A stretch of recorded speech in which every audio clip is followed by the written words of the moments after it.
The Uyghurs have dreamed of a separate state for years.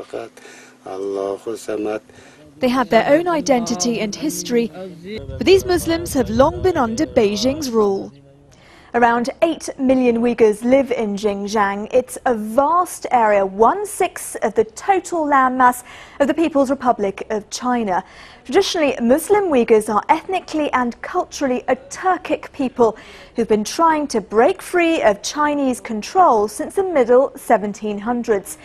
They accuse Beijing of encouraging ethnic Han Chinese to migrate to Xinjiang. Since 1949, the percentage of Han Chinese living there has grown from 4% to 40% today.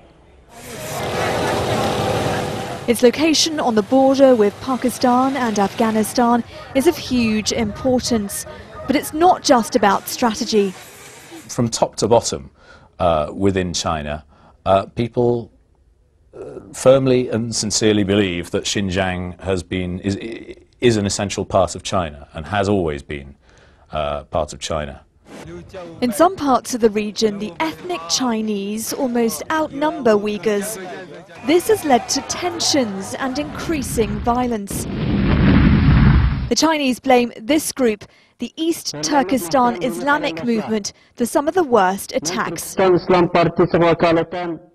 After 9/11, Beijing claimed the movement was Al-Qaeda in China. Uyghurs were picked up by the Americans in Afghanistan and sent to Guantanamo Bay. Last year, the Chinese blamed the Uyghurs for this bomb and knife attack in the run-up to the Olympics. 16 policemen were killed. Beijing wants Guantanamo's Chinese Muslims returned. But cleared of all charges and fearing they'll be tortured or executed, the Americans have sent some of the inmates to Bermuda. Others will be transferred to the Pacific island of Palau. Back home, the Muslims of Xinjiang have got used to living under Beijing's strict secular rules. Many have to fast in secret during Ramadan. Their call to prayer also routinely banned. And there are cultural restrictions too.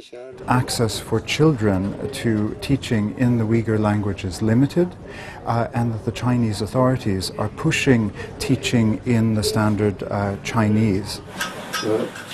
Following the latest riots, the fear is there'll be an even bigger clampdown on these people's religious and cultural freedoms.